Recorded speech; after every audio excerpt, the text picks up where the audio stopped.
Welcome back to the Thom Hartmann Program. I'm Alex Lawson, filling in for Tom, and I'm really happy to be joined by Skype by Heather Block, who is joining us to talk about a really important bill that is aimed at lowering drug prices for everybody.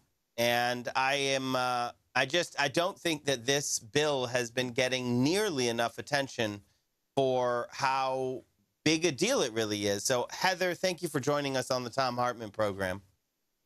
Thank you. Glad to be here.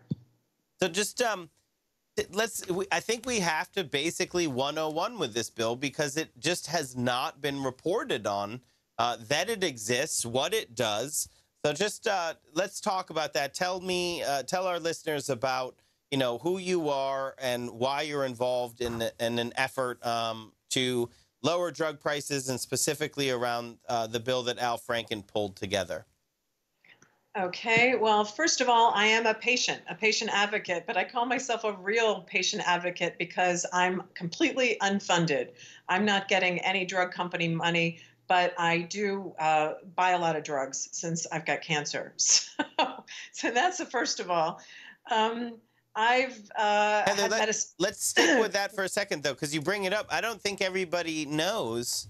I mean, I know and you know because we work in this issue of lowering drug prices, but the majority of patient advocate groups, especially organized ones that you see in the lobbying arena, are actually funded by the drug companies themselves. That's what you were bringing up there. Absolutely. There's been several studies done that talked about the fact that the majority of disease groups or other patient advocacy groups, all of their funding is coming from drug companies. So anytime there's discussion about how to regulate, how to finally deal with the price of drugs, they come out against it. So that's why I call myself a real patient advocate. Excuse me. So thanks, Heather, for all of your work and being a real patient advocate. And I know just how rare that is because the pharmaceutical drug corporations, they are profound in their ability to corrupt the process.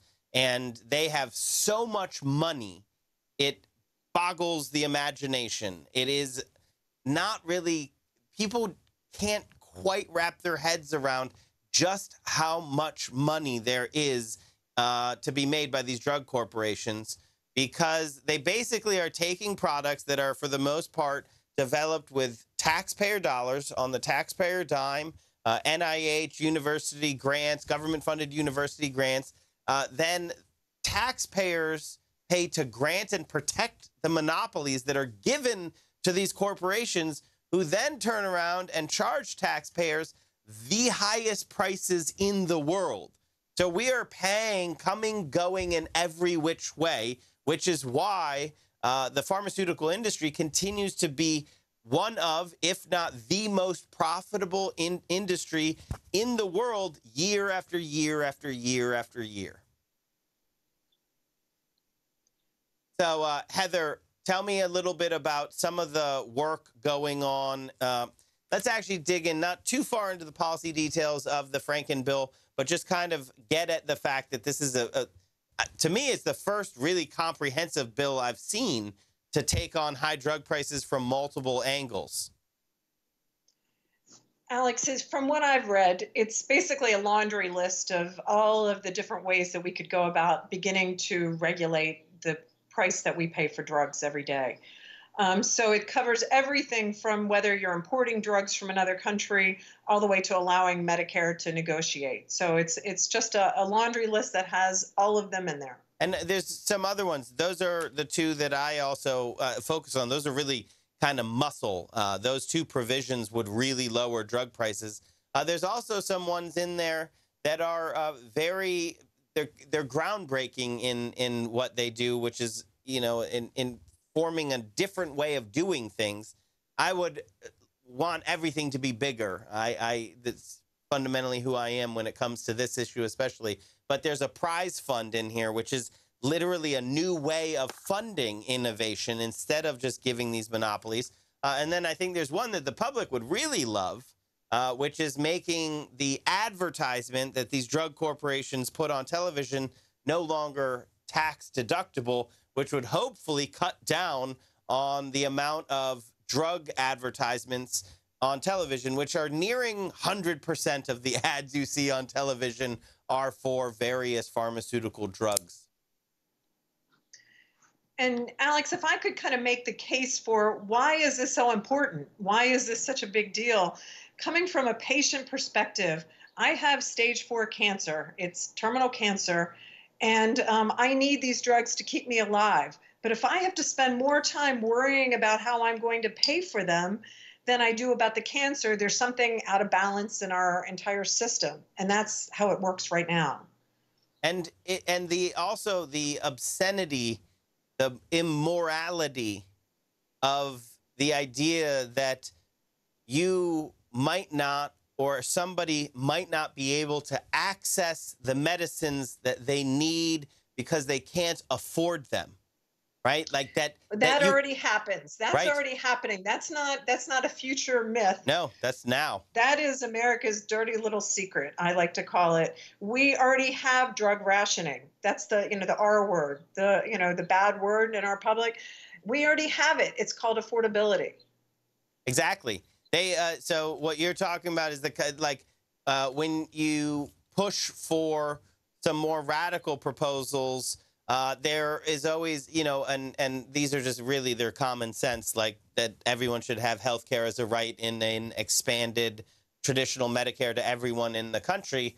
There is always this pushback by money power and those who work for money power that would lead to rationing, that would lead to accessibility issues in America.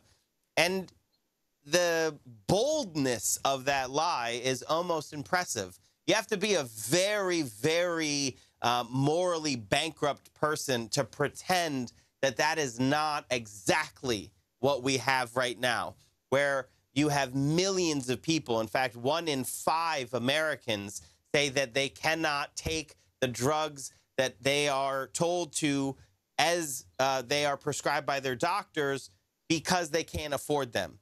That is rationing based on high drug prices. The fact is that drug prices are too high and that we know exactly what we need to do to lower them.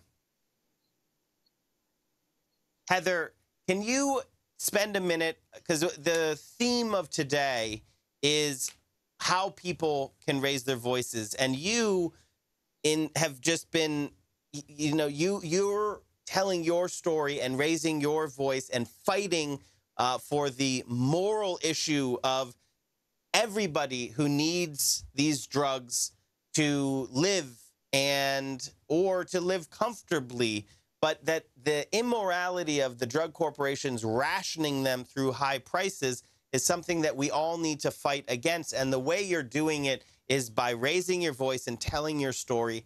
How can other people who want to fight high drug prices, how can they get involved? I think, first of all, that many states, there's starting to be groups that are forming. For instance, Maryland just passed a drug price gouging law that their attorney general is going to be able to take action against drug companies that raises drug prices too rapidly. So I think that they're doing it. So I think that you have to look in your state to see who is talking about it. I, just being a cancer patient, started to call people and ask questions and ask, how much does my drug cost? Would you believe that right now I can't even tell you how much my drug that I'm on chemo.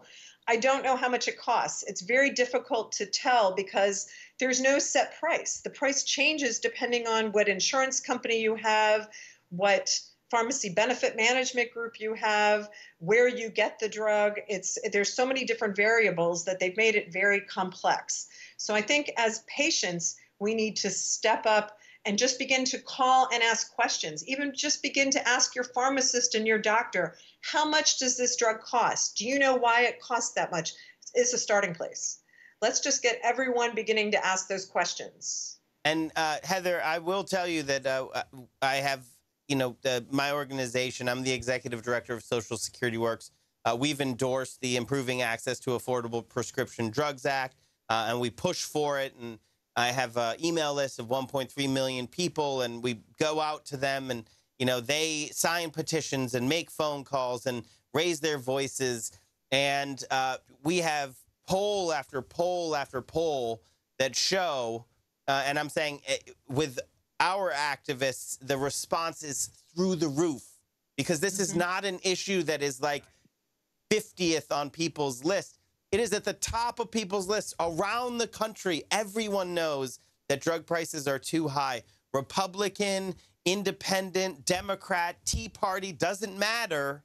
Everybody knows that drug prices are too high.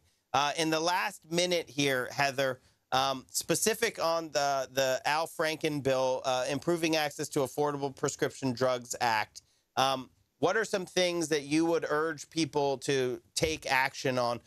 Call their senators, seems like call their senators and representatives, tell them to get on the bill. Are there other things that people can do? I think that the number one thing they can do is even go to their local newspapers and say, I can't afford this drug. That drug price gouging, we need to let the drug companies know that this is not acceptable. So go to your local media. Yes, go to your local representatives as well as your federal delegation about this bill specifically. But I think we also need to think about locally what we can do. I think that's so important, Heather, to think not just at the federal level, but also at the local level. And there is not going to be too much happening at the federal level, most likely. Senator Franken has done an amazing job. There are 16 senators on this bill. That is an amazing number of senators to sign on to such a comprehensive act to lower drug prices. But we need leadership from the states and the localities. We need to change the entire conversation around this issue. Heather Block, thank you so much for joining us on the Thom Hartmann Program. Thank you so much for having me, Alex. You're listening to the Thom Hartmann Program. I'm Alex Lawson, filling in for Tom, and we will be right back after this.